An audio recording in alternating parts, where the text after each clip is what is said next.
The PlayStation 5 DualSense controller is one of the best gaming controllers I have ever used.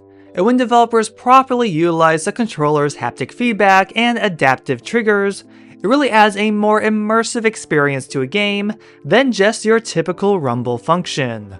Games like Astro's Playroom and Astro Bot are perfect examples of the DualSense being used to its fullest. But other games like Call of Duty Black Ops Cold War and Gran Turismo 7 are some other games that have that added level of immersion thanks to the controller. However, if we're going to talk about the DualSense controller, we need to talk about these limited edition designs. The good, the bad, the ugly, and the most downright lazy designs I have ever seen. Because it's important to remember that these are premium priced controllers. Here in the States, one of these costs $85, which is about $5 to $10 more than your standard PS5 controller, depending on the color. And for $85, some of these designs just isn't worth it. If Sony are going to release these controllers to celebrate and promote these games, they really need to step it up. Not just for the fans, but also to somewhat justify the higher price tag. And before we continue, if you enjoy content like this and content not like this, consider liking and subscribing. Now a good example of this is the Death Stranding 2 controller.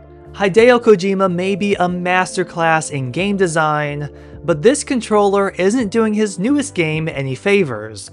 And I know I can't say much on having the actual product in my hands, because this was one controller I opted out of, but I just find it lacking. If we go back to the PlayStation 4, there was a Death Stranding PlayStation 4 Pro console bundle. You couldn't get the controller anywhere else, but it was this simple translucent yellow with the game's logo on the touchpad that looks extremely appealing. But from a visual standpoint, the Death Stranding 2 controller just doesn't stand out. It's just a black controller with some decals on it. Even some of these unofficial third-party controllers have better designs. There's something about the thought of buying a black controller and recreating it myself that I don't like. And a lot of other people agree. When they advertised this on social media, people found it underwhelming. And even on PlayStation Direct, the pre-order never became unavailable. A lot of times, when a controller is one people want, and the demand is there, it will sell out quickly, and Sony may or may not make it available again. This is exactly what happened to the Hogwarts Legacy controller. It sold out, and Sony never brought it back again, and scalpers continue to sell it for hundreds of dollars on eBay. But was this controller truly worth it? It's just another black controller with gold decals. Another very lazy design, and unless you're a Harry Potter fan, it's hard to justify this purchase. What should have looked magical instead comes across as cheap, and if you ended up spending those hundreds of dollars, well, I hope it was worth it. As someone who missed out on controller variations on the PlayStation 3 and started to get into them towards the end of the PlayStation 4, when it came to the PlayStation 5, I didn't want to miss any. And for the longest time, I hated that I missed out on this specific controller. But I was not going to pay hundreds of dollars, and now I can say I'm happy I missed out on it. But one controller I wish I did not buy was the LeBron James controller. This was a collaboration with Sony where they had a controller and faceplates for the PlayStation 5, and I only bought it because I wanted every special variation. I don't even care about basketball, yet I decided to waste my money. Here we have another black controller, but now with some writing and shapes. Maybe better visually, but not worth the $80 I regret spending.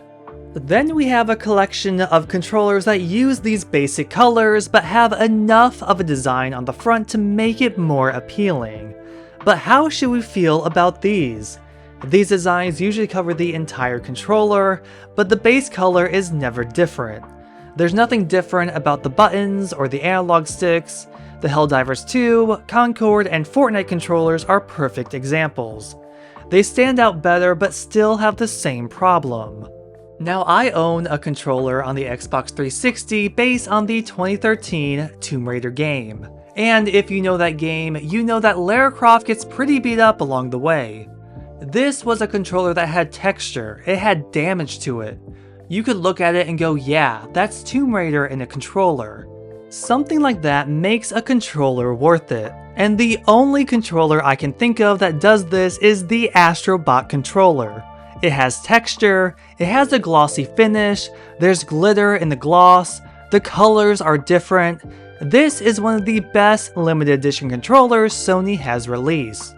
And this is the standard I think Sony should strive for. Something that is worth the price.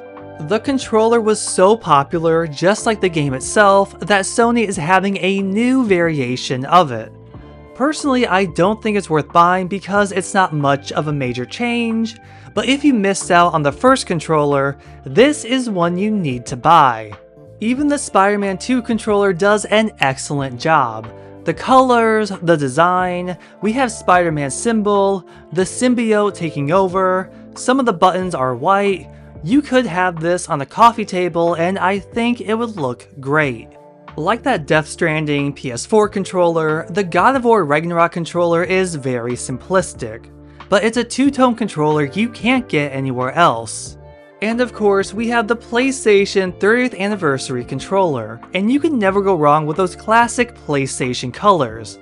They stand the test of time, and it's a beautiful controller and a nice collector's piece to commemorate such an important legacy. I've learned to be selective in which designs I'm willing to spend money on and which I'm not, because not every controller is worth it, and not every controller is worth the full price Sony wants.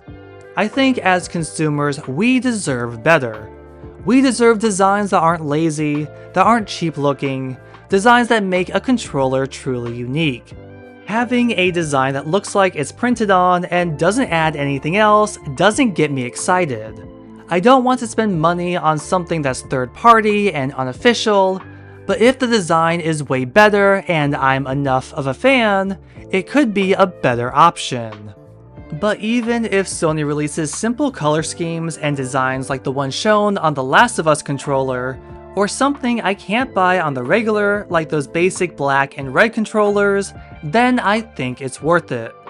But what are your thoughts? What are your favorite DualSense controllers? Which ones do you own? And ultimately, which designs are just plain lazy? Let us know down in the comments. Be sure to like, share, subscribe, and ring that bell to be notified about future content. Thank you for watching, and I'll see you in the next video.